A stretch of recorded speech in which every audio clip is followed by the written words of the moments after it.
comes Tom Schwarz. I wonder whether he's as relaxed and self-contained now as he has been all through the week. He looks right enough, but he wouldn't be human if there weren't a few nerves. And what is, by just a vast distance, the biggest night of his professional career so far. Undefeated in 24 fights at the age of 25.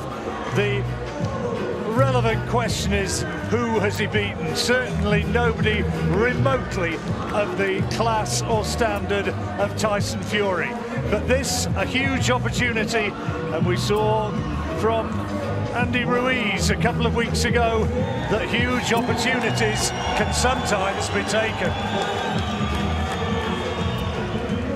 Fair number of German fans have made their way across to Las Vegas, and he's getting a sporting reception.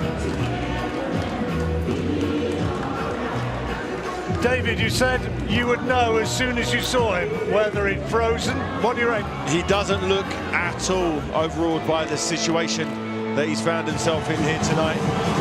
He looks confident, he looks calm, he looks focused. He looked as I wanted him to look. You know, last thing you want is to see someone come to the ring. And here he is, the main man. Here he comes. Good gown.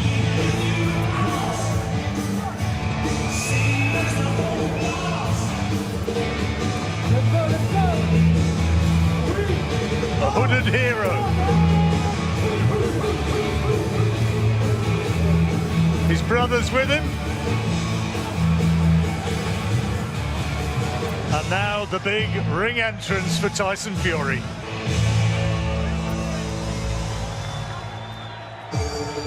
Making his way from the changing rooms, and now the crowd can see him on the huge screens up above the ring here in the MGM Grand Garden.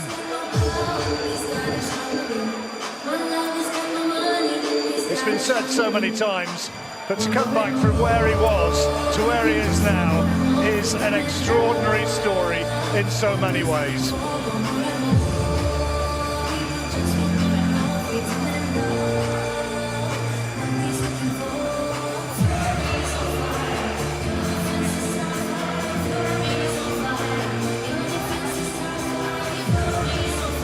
He's been saying again this week, he's here and he's doing it for people who suffer depression, for people who suffer mental illness. He said this is to show that you can turn it around and that you can achieve and that you can come out on top. He's reaching out to all those people and to so many, and now he's making the short walk towards the arena.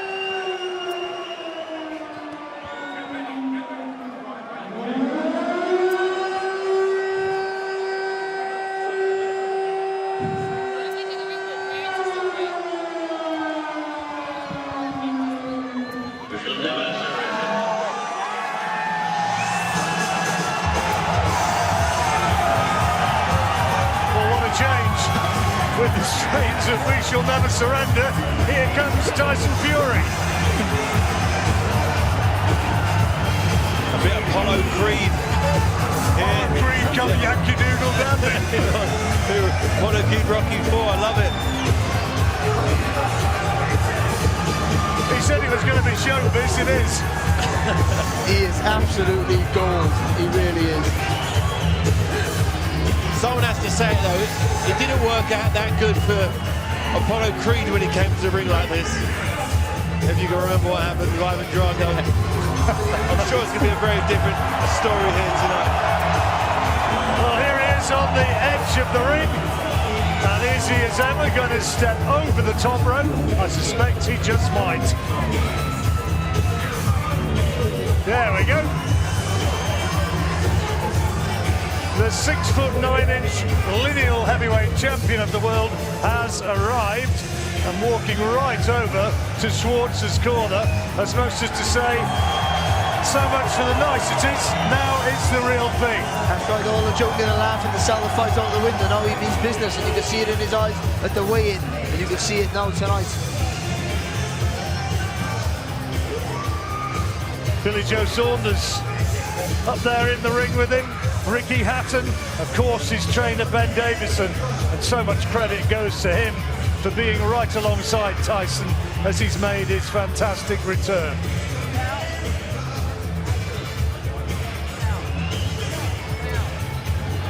Jimmy Lennon is our master of ceremonies. Here he goes. Ladies and gentlemen, Bob Barham's Top Rank Incorporated in association with Frank Warren's Queensberry Promotions presents the featured bout of the evening, brought to you by Geico.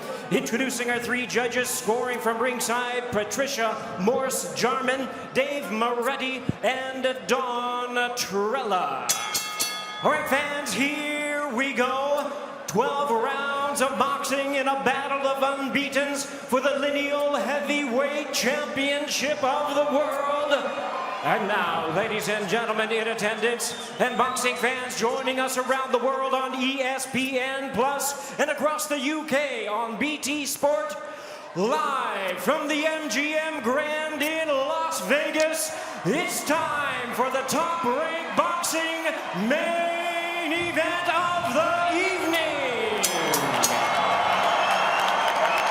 Introducing to you first, the challenger on my right, fighting out of the blue corner, presented in association with SES Boxing, entering the ring wearing black trunks with gold trim, hailing from Magdeburg, Germany. Standing at 6 feet 5.5 inches, he weighed in at 245.5 pounds.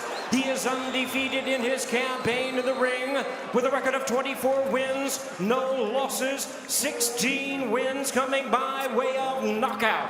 Tonight, making his U.S. debut, please welcome the longtime WBO Intercontinental title holder and the WBO #2 ranked world contender, introducing the undefeated Tom Schwarz. And his opponent across the ring, the defending champion, fighting out of the red corner, wearing red, white, and blue trunks, representing MGK Global, and fighting out of Manchester, England. Standing at 6 feet 9 inches, he weighed in at 263 pounds. His record, 27 wins, no losses, 1 draw with 19 wins coming by way of knockout. Tonight, in his Top Rank and Las Vegas debut, he is making the 4th defense of his lineal heavyweight crown. Ladies and gentlemen, please welcome the former unified world champion and the current popular, undefeated, and reigning lineal heavyweight champion of the world, introducing the Gypsy King, Tyson Fury. Well, I tell you what, and introducing our referee in reception. charge, now to give instructions, Kenny Bayless. Okay, gentlemen, trunks are good on both sides. Now listen, I went over the rules in the dressing room. I want to caution you again to keep this fight clean at all times, protect yourself at all times, and what I say you must obey. Good luck, touch them up. Does Schwarz look intimidated? Well, you make up your own mind. Fury was charming earlier in the week. At the weigh-in, he called him a third-rate tosser. Now we're ready to go, and we will see. Fury wants to make a statement. Kenny Bayless has everybody else out of the ring. Cameras move, cornermen move. Now just 3 men in the ring, and the action about to get underway. 12 rounds of boxing.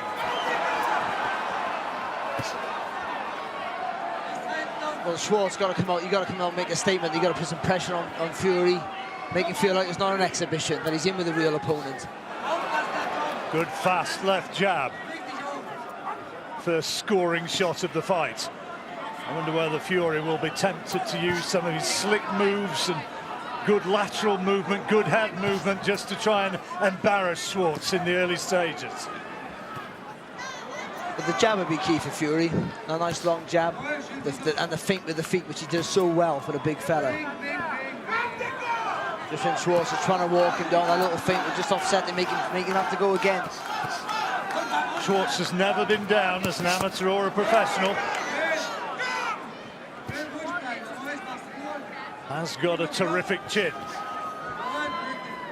But has he got the hand speed and the boxing ability to put pressure on Tyson Fury, trying to walk him down? Good there from Fury there, just a little long hook, straight right hand through the guard.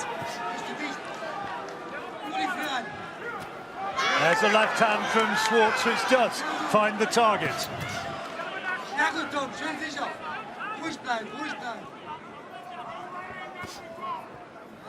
A lot's been made of that phenomenal 12th round of his fight against Deontay Wilder, but I'm sure Schwarz will think there are two ways of looking at that. He might have boxed beautifully, and he boxed beautifully there with that uppercut, but he was caught by Wilder, and he has to believe that he can do the same. Well, of course, I think the way he boxes with his horse, lovely there from Fury. Just a little twitch of the shoulders, and he goes again with the combination. Well, because he boxes with his hands low, and he makes mistakes. Because he's a bit of a maverick, I don't think he has a plan. I think he reacts and thinks, it's active. His plan is very fluid, so he just thinks what he's going to do whilst he's doing it. So sometimes he makes little mistakes and gives you opportunities. Richard literally works it out on the hoof. He gets in there and susses his man out as he goes along. But also, that's where some of the brilliance comes from also. Jabbing nicely in this opening round, Fury. Schwarz has had that one bit of success with that long left hook. The rest of the time so far, it's been Fury. Schwarz, he's just trying to get closer to the target there, Schwarz. Hands up nice and high. Shot. Loading up on that right hand. Tyson took his sting out of it though. Whizzed past his nose. I don't think it was anything more than a glancing blow. Schwarz can get that front foot a little bit closer to the target, can get it. If he gets it a little bit lower, a little bit of a wider stance. Well, he promised a first-round knockout, or at least he threatened a first-round knockout. To be honest, I never quite believed it as Schwarz lands there with a decent jab, touch of gloves, first round over. So, a Tyson Fury opening round, as is his style nowadays. He elects not to sit between rounds, and the second round is underway, and he chooses to start it southpaw, Barry. Yeah, no surprise there. He likes to switch and mess around, and he fights southpaw so well. Sometimes better. He fought southpaw the whole fight against, I think, against Derek Chisora. Second time Chisora, yeah, it was a great performance. Boxed tremendously well. And that's going to make it a little bit harder for Schwarz to walk close to the target like he had done. But what Schwarz needs to do now is get that left foot on the outside and double up with that right hand. He's looking for the big right hand. You don't have to be a great studier of form to realise that, as Fury tries to whip in an uppercut. You know what's clever about that uppercut? He just taps him with the right hand. It's like a little cuffing hook. It's nothing much. Just makes you lift your elbows up, widen your elbows a little bit, then he lifts the uppercut through the middle. Kind of something you can't coach. Yeah, it's just little thing. Yeah, he sets it up. It looks like a silly shot, but actually he's setting it up for the better punch. Oh, good shot. Left hand off the ropes, and Schwarz felt that one, and Fury knows he's got him going a little bit with that punch, and he smiles to those at ringside as much as to say, yeah, that's what I can do. And now the taunting begins. The gloves go low. And that's the problem for Schwarz. You know, he walks through in a high guard, and it's effective against people who punch in straight lines, but Fury will screw shot, you throw uppercuts, and they're not always the same angle of attack, so that makes it a little bit difficult for Schwarz to block everything that's coming his way. But he needs to quicken his feet up, Schwarz. When he gets close to the target, you got to unload. You got to gamble and unload with a couple of shots. Schwarz a bit wary now, having been tagged by that sweet left hand from Fury. Oh, great shot, and blood now on the face of Schwarz. Great left hand straight between the guard, and he's hitting him almost at will now, Fury. Taunting there, trying to encourage Schwarz just to walk onto some shots. So it's easy to say Schwarz is there now, he needs to unload. And he's trying to do precisely that, and look at that. Reactions of Fury, made him miss with everything, then clubs him with a body shot. Oh, brilliant, brilliant! And the right hand was the punch that puts him down for the first time in his career. and Fury comes running into a neutral corner, and he's ready to go. Is the referee going to let Schwarz continue? He's making sure that he can walk steadily, and Fury looking to take him out. It could end right here, right now. Kenny Bayless watching on closely, and Fury is unloading, and the referee is close to stopping it. He's thinking about it, and now he does, as the towel came in from the German corner, and Fury wins spectacularly in round 2. Do you know what? That's what I say, just need a win. David Hayes said, you don't just need a win, you need a stoppage, an impressive stoppage against this sort of opposition, and that's what he got, David. He wanted to prove that he was the best in the world. You know, there's been a lot of talk about, you know, Andy Ruiz taking the mantle from Anthony Joshua. He wanted to make a statement tonight, and for me, that's about as good as you can get. He completely outclassed him in every single department there. The timing, reflexes when he was on the ropes. Schwarz let his hands go. Every single shot missed him. It was a punch-perfect performance. Yeah, that was phenomenal. When he was on the ropes, when Schwarz had got into range, was trying to throw big headshots at him, and he made him miss with, I think, 5. It's actually an illusion, because Schwarz was throwing too short. Tyson's so clever. He leans back on the front rope, so you think in a distance, but he just uses that top rope because he's so tall. He leans back on it, and you don't bring your feet any closer, so you're throwing, but you're going to miss anyway. But he makes you, he does all that movement. It's tremendous. It's really clever, and it's all off the cuff with him. And you see here, you know, the way he puts his punches together, the angles, and because he has that sort of that. There you go. There you go. He has the hands high here. Schwarz, you can't see the punches coming. He's sort of like Blinds himself with his his own own blinds hands. himself, yeah. But listen, Fury's going to get that. Oh, this opponent wasn't good enough to be with you, and he wasn't. But he did what you're meant to do with the opponent who shouldn't be in the ring with you. This is what happens when you get when you're the best in the world and you fight someone in and around the top 10. That's what you expect to happen. You know, if you believe you're the #1 in the division, you put the lights out of everybody just like this. And it really shows his punch Ladies and power gentlemen, as well. we have the time of 2 minutes 54 seconds in round number 2. A referee in charge, Kenny Bayless, stops the contest. He is the winner by way of technical knockout. He is still the undefeated reigning lineal heavyweight champion of the world, the Gypsy King, Tyson Fury. Thousands have made their way across from the United Kingdom to party, and they've got an excuse now, David. They really do. That's exactly what Tyson Fury needed. That was on par with Deontay Wilder's knockout of Dominic Brazil. He made a statement. This is that fight. They're both on a collision course, and for me, Tyson Fury's reflexes, timing, seemed so much better for this fight than it did against Wilder. He needed that Wilder fight to raise his game. I remember after that fight in Los Angeles, Lennox Lewis said to us, Barry, that he made those mistakes in rounds 9 and 12 because of the lack of sharpness, and he said when he comes back, he'll be a different man.